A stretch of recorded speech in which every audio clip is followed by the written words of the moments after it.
Bora? Partes por milhão. Terceira relação de concentração que a gente está trabalhando aqui. E, mais uma vez, o próprio nome, nesse caso, né? Ele já vai me dando essa característica. Uma parte para 1 milhão. O que é que eu preciso fazer? Me perdoe, exercício. Professor, já como?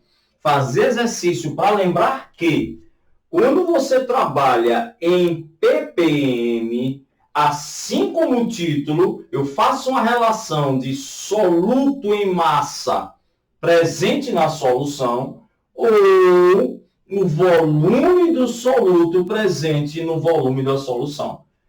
Perceba que a relação matemática é a mesma, a proporção é que não vai ser. Neste caso, para cada uma parte que você tiver do seu soluto, para cada uma única parte do soluto, a gente terá que ter 10 a 6 partes, ou seja, 1 milhão da solução.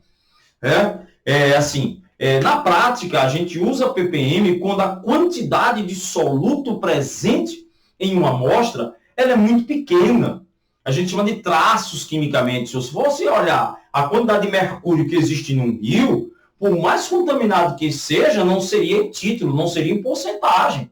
Não teria 1%, nem 0,1%. A pessoa, 0,01% seria um absurdo se eu estivesse falando de mercúrio em um rio. Né? Monóxido de carbono, taxas estupidamente pequenas são extremamente letais. Então, a busca desses solutos, dessas substâncias nas minhas misturas, são feitas em traços, em resíduos, resquícios. E esses resquícios, esses traços, são calculados em ppm aqui para a gente, em partes por milhão. Então, cada vez, isso no caso é a prática, tá certo, pessoal? Na teoria, a pergunta é simples, calcula o ppm. É só para vocês entenderem quimicamente o que é isso, para que serve isso. Então, às vezes se faz necessário fazer uma pesquisa com uma amostragem muito grande para que a gente possa descobrir caso exista uma quantidade de soluto ali. E essa quantidade ínfima não necessariamente quer dizer que aquele soluto ali pode ser descartado. Muitas vezes ele é extremamente letal, mesmo em quantidades extremamente pequenas. Então, isso é a prática para vocês entenderem o porquê eu faço isso. Agora, no vestibular, recalcula o ppm. E na hora de calcular o ppm, você tem que lembrar que a quantidade de solução presente na sua amostra não será agora de 1 para 1. Terá que ser 1 milhão de vezes maior do que a do soluto. Eu, sinceramente, prefiro fazer sempre essas relações, né? Digamos que eu boto grama, eu boto aqui uma relação de 10 a 6 vezes mais. Mas tem aluno que prefere, tem dificuldade em ver isso, então eles preferem usar fórmulas. E aí, nesse caso, vou chamar a atenção que a maneira mais usual que a gente faz é botar a massa do soluto em miligrama, certo? E a massa da solução em quilos.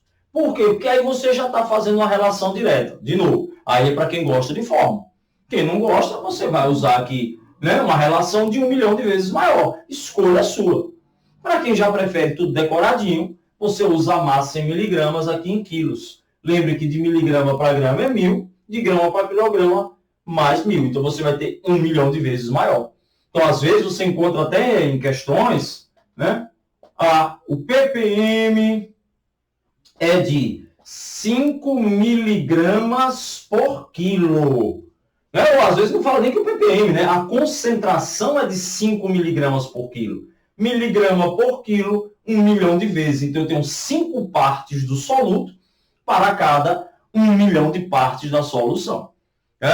Pode ser também expressa em volume, mesma coisa. Meu ppm partes por milhão, em V1 sobre V. Aí você vai ter mililitros e litros. Mililitros e litros. Perceba que a quantidade de soluto que você está usando é muito pequena. E aí eu vou chamar uma atenção de vocês que, às vezes, ele não dá o volume da solução. Mas se você sabe o volume do solvente e você estiver trabalhando em ppm, o volume da solução é o volume do solvente. Então, você pode usar muito bem seu ppm usando a massa do soluto, volume do solvente.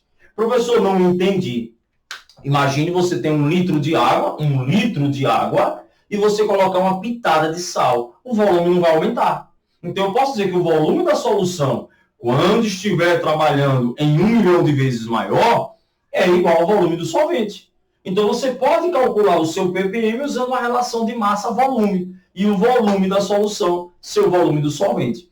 Isso cai muito em vestibulares mais tradicionais, como os de vocês. Certo? Então, é muito interessante, nunca esqueça disso, que como você está trabalhando com uma solução extremamente diluída, né, de baixa concentração, colocar um pouquinho de soluto em uma solução não vai alterar, né, o volume. Então, você não alterando o volume do solvente pode ser usado no lugar do volume da solução. Né? Como se o solvente for água, lembrando que como a densidade é 1, massa e volume é a mesma coisa, né?